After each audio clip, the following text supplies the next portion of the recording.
Alright guys, so today I'm going to be teaching you guys how to play a Mount&Blade. It's a little difficult to get into, but it's really fun once you figure it out. So I'm just going to do a male, because use a cheap female, it's a little harder to get castles and become a vassal and stuff. So you're born years ago and live far away. So I'm just going to pick a hunter, shop assistant. Well, yeah, the different ones you pick, it gives you like different outcomes. Like you picked a squire. Let me actually go back. So basically, the bottom is the worst, and as you go up, it gets a little better. So like a veteran warrior get you more skills in weapons, and merchant give you some merchant trading skills, a little bit extra money. And noble, you'll just start out as a noble and get, be easier to get into stuff. But we're gonna be a hunter because I think hunter gives you higher skill in bow. Shop assistant, street urchin, poorer and then richer. So I'm gonna choose. I think I'm gonna choose.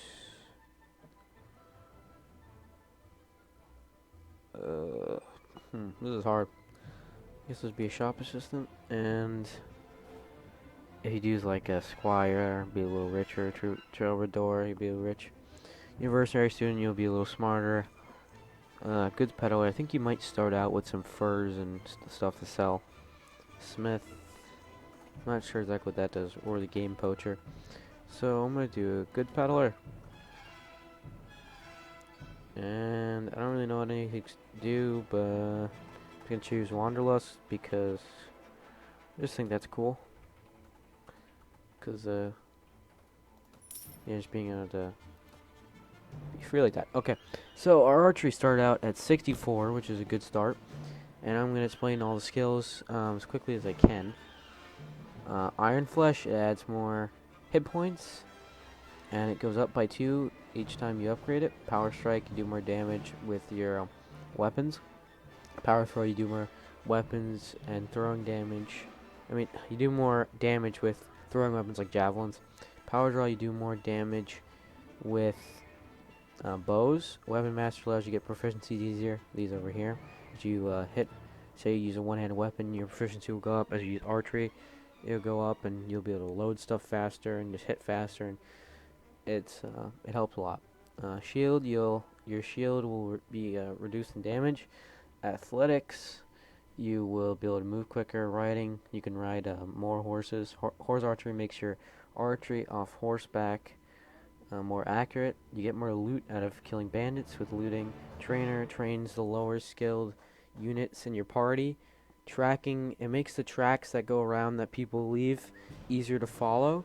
Tactics makes it so you have more troops in battle. Pathfinding makes it so your party map speed is a little quicker. You move a little quicker. Spotting, I think this makes it so. I'm actually not 100% sure what this does, but I usually don't upgrade it because I don't really think it's that important. Inventory management, you can hold more. Wound treatment, your party heals faster. Surgery, you have a higher chance of your units getting knocked unconscious instead of getting killed, because they get knocked unconscious. You can heal them and then they're back. First aid, your game, they're heroes like the NPCs that you find in taverns. I'll tell you about those later. They heal quicker with when they lose hit points during a mission. Engineer, you can construct equipment, and you can do the fief improvements more quickly. Persuasion helps you make people go your way more, like if you want to persuade somebody to do something for you. Prisoner management, you can hold more prisoners. And leadership, you can reduce your troop wages, and you can hold more troops. That's really important. I think these are really important. Engineers important. Surgery, inventory management, power strike and power draw, weapon master, riding, horse archery, looting, trainer. Some of these are very, very important. And this is the last skill. Makes your trade penalty, reduce your trade penalty by 5%. So say if you're getting taxes from a village, it'll go a little quicker. So we're gonna put into our character a little strength. What is it? Charisma for leadership. Yeah, I'm gonna need a little bit more of and one more in strength. So we're gonna want to do 2 in power strike, another 1 power draw, 1 there. So we get 3 power strike and 3 power draw. We're not gonna do power throw because throwing, you don't get a lot of throwing weapons. Like you only get like 10 javelins, and then they're not very accurate, but they do a lot of damage. Power bows, however, they do a lot of damage and they are really quick to reload. And we're also gonna put maybe just 1 into horse archery. Next, we're gonna get the weapon master up because we definitely need to get that up. Here we're gonna upgrade to 2-handed weapons, a little bit on one-handed. Pole arms. Don't even really like crossbows. Are basically just bows. They do pretty similar amounts of damage, but they just take a lot longer to reload. So I would not use crossbows. I would just use bows and one-handed or 2-handed weapons or pole arms. So I don't know what to call this guy. I think it's some stupid name. Tom. No, stupid. Mark the Mount&Blade expert. No, it doesn't work. Alright, this is stupid. Wally Warband. There you go. Wally Warband. Alright, this guy looks really generic and stupid, so let's just change the way he looks. That doesn't look any better. Let's randomize him. Definitely not doing that. Maybe. Ugh. The faces in this game are not good, but the game is still great. Let's change his hair a little bit. Might use this guy. It's not hideously ugly. Alright, not bad. I recommend you do Swadia. Well, actually, this really doesn't matter what you do, but you get better. I think that the best troops are Swadia. They have really good cavalry troops. And over here, it's just telling you about your travels there. And here's the first bandit you get to fight. Oh, we actually start out with a crossbow. Oh, damn. I thought we'd start out with a bow. Alright, that's fine. So we started out with a polearm, a crossbow, and with 29 bolts. Now, first bandit over here, he's gonna come up to you, and you're gonna have to kill him. Even if you don't kill him, it doesn't matter really if you kill him or not. But this will just teach you a little basics of the fighting. Right click will block and parry his attacks, and left click hits. Also, you can pick up the stuff from the floor, but it's not gonna give it to you. And it's a little weird. It doesn't give you the stuff that you pick up on the floor, but you do get loot from killing bandits. So the merchant will take you to his house, and it'll basically give you a basic mission to rescue the merchant's brother. So, gonna collect 5 men. So this is our first quest, and this basically we don't need to know about this. So this is the map, and here's Swadia. It's orange. Rhodox is a green. Serenid Sultanate is yellow. The Kurgits are purple, or maybe purple. Vagars are white, and the Nords are blue. So that's the map, and basically all you do is you left click where you want to go. So you just left click here. There's a bunch of looters here. But for now, we're just not going to worry about the looters, and we're just going to go straight to the village. So you can control click to click more than well, that doesn't matter right now, but you can control click to select multiple to take in multiple things at a time. Like when you're purchasing stuff, you don't have to drag it in. You can control click what you want to buy or sell.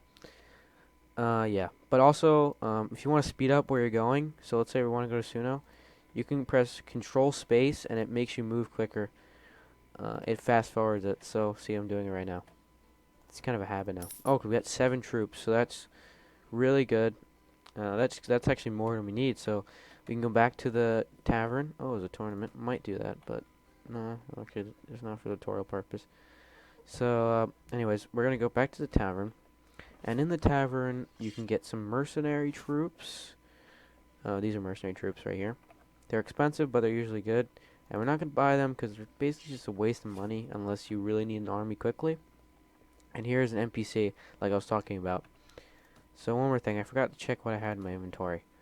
Oh, okay, so we do have a horse, some wool, a little bit of food and linen, and pottery. So we do have actually a little bit of merchandise that we can actually sell. So I haven't actually found a use for wool, linen, uh, pottery, like anything like that. Velvet does have a use later in the game, but I'm not going to talk about it right now because it's much, much later in the game when it actually is useful. Anyways, we're going to just sell that stuff off. We don't really need it, and we're going to purchase a little bit more food because you do need food to pay for your armies. I mean, not to pay for your armies too, because you need it to feed your army, and also you have to pay them. So it's a a weekly wage. So 9 dinars. Each one's a dinar, and as you upgrade them, they become more expensive to pay for. Anyways, we're gonna talk to the merchant now, and you gotta basically just hunt for bandits, and they'll be labeled in blue right next to the town. See, there they are. They're very easy to spot, and they just spawn right out in the town. You should be able to find them very easily. So we have our troops. They're pretty crappy right now. As you get experience from winning battles, sieges, or doing quests, your troops will get experience, and they might level up, but it needs a certain amount. Same thing with you. You'll start out with this at level 1. You get, as you do battles and sieges and quests, you'll get experience, and if you get enough experience, you'll level up. So currently, we don't really have anything good. I would not recommend you use like a stick or something, because that's just crap. You want to at least get some sword in the beginning. So if you don't have a sword, you'll probably find one from just killing bandits or looters, because they're very easy to kill, and you'll probably just end up looting something from there. So I might get like a sword or a hatchet or something from these guys that are probably better than what I'm using. Also, early in the game, it's really easy to find loot that's better than yours just by killing bandits and looters like these guys. So you get loot after the battle ends. So yeah, so the battle just ended. You press tab to leave it. It shows you your casualties if you had any, and the enemy casualties. And actually, I don't think you do get loot this battle, but you can hold prisoners. And I actually don't have the prisoner skill. I forgot about that. Oh yeah, you actually do get loot this battle. Okay, so as you can see, this leather jacket. I mean, this nomad armor is actually better than the leather jacket that I have, so we're gonna take that. And this only does 18. Oh yeah, I'll have to teach you guys that. So if it says B, I forget. I think that's bash, and that makes it so that you can knock out people and you can take them as prisoner. But that's useful if you're low on money, but it's not a very good thing if you have enough money to pay for everything. So. Well, they're not that bad later in the game if you find a good one, but I would just recommend a cutting or slashing weapon. And this hatchet is not very good, but it's good enough for now. Yeah. Also, basically, the combat's a little difficult in the beginning, but it's pretty simple once you play for a while. Get used to the way the AI works. So left click to hit, and the way you move your mouse is the way your weapon hits. You right click, you can block with your weapon, you parry their hits, or you can just use a shield if you have one and just block right up. And also a crossbow, a bow, throwing weapons, whatever you're going to use, you can press the left click to just shoot, and then you reload by holding down the left click, and you can press shift to look in and get a closer aim. And if you want to, if you're not really used to the aiming, you can press R to change your view like this, and you can make it a little bit easier. Oh, this guy wants me to play CSGO with him. No, not right. No. Okay. So, yeah, you press R to go first person. So we're gonna talk to this guy. Oh yeah, by the way, you press F to talk to the people. Forgot to mention that. Okay, so now the next. No, I don't want to rest here. Oh yeah, you can rest in places and it takes money. Alright, so now we have to attack the bandit lair, and it's near Elburl. So you can go to your quest by pressing Q, and then you click on the quest, and you can click on if it's a certain place you have to go to or it's near. You can click on it and press show on map, or you can search around the map. It's not too bad, but yeah, you can just search on the map, and as you can see, the hideout is right next to it. So we're just gonna control space and get there. Might run to like some looters or something, but there is a village right here, so I'm just gonna take some extra troops simply because It's an easy village to get some troops from, and it's right there. Might as well just make sure that we win it. So we still have our Swadian recruits, crap troops, but this is just the beginning. This is just the beginning. Simple quest just to get you on your feet, get you some money, and eventually, once you start attacking higher level bandits or lords from other kingdoms, you'll be able to get better troops and be able to level them up easier. So basically, this is really simple. These guys are really weak, so they're really easy to kill. And even if you do have similar armor or same armor to them, they're still really easy to kill. As long as you can block their hits at least, because they're not that difficult. They don't have very strong weapons. And yeah, it's very simple. These bandit hideouts, all you have to do is kill all the enemies that appear, and then you win the battle, and then you get loot from the hideout. So also you can press backspace to show where the enemies are. The red dots are the enemies, and the, I guess you can say, brown or beige dots are you guys. And it will show how many are ready, wounded, routed, and dead. And yeah, so the last guy, last red dot, they're all going to him, and he's like to the east. So we're gonna try to get him. Yeah, there he is. So I'm just gonna try to get the shot. Nope, very close though.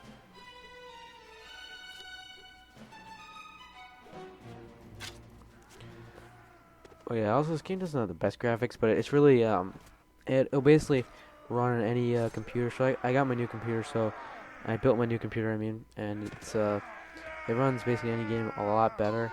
And okay, here's the merchant's brother. We just saved him. And oh yeah, here's the stuff that you can get from it. So like this falcon, it's a lot better. And you can basically just take all this stuff. It's not really worth that much. So I wouldn't take all of it. But yeah. Anyways, as I was saying. Oh yeah, look, we got soldiers upgraded. See, militia. Now they cost 4 dinars and they have better gear. So your party will start to cost more. Anyways, what was I saying? I can't even remember. Let me think.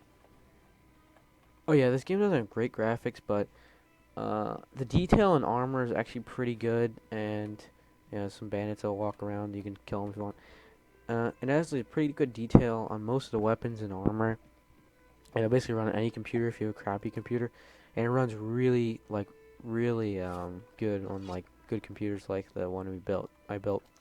So yeah, there's a little bit more of the quest, and basically all you do is that you lead the men in the town to kill some guys, the bandits that come in. Everybody fights in here, so yeah, so they come out, and as you can see, they're pretty stupid. So they just kind of stay in one corner. And here's just an example of some of the troops you can get later. Swadian infantry. They're infantry troops, and they're much better than what you have currently, probably. So yeah, they're basically just gonna tank, and they can't really. It's really difficult for the looters to kill them. I doubt they would be able to unless they all crowded around them and somehow did that. But yeah, even I can kill these guys pretty easily, and I have pretty bad gear. Alright, got him. Also, it is pretty crucial the where you hit. So if you aim up a little higher with your weapon, and you'll see you doing like a slash attack. If you like hit their body instead of their head, you do less damage. So just level up. Alright, let's get okay, what does this take? This is also, if you use intelligence, NIT, it gives you 2 skill points to use instead of 1. So if you know you have enough for like another upgrade in some other skill, then you can just use intelligence and have 2 points to upgrade into something here. So that you had enough strength or power strike and you didn't feel like upgrading your strength again. So you just upgrade your intelligence and you have 2 points, 1 to put into your power strike or whatever, and 1 to put in whatever else you wanted. So we're going to put this into intelligence, just for that reason. So we're gonna also put one into weapon master. So now we can hold prisoners, and we can also do weapon master, which will make it easier to get proficiencies. So we killed the bandits, are really easy, and we got the rest of our money, and then you can talk to this guy one more time, and then you won't see him anymore. So that's basically the first basic quest. I'm gonna end the video here because I just showed you the basic quest, the beginning of Mount&Blade. It is a very it's a little bit confusing in the beginning, but after a while you get it, and you just get it down pat and all the combat and everything. So I'll have another part up soon, and this is the end for now.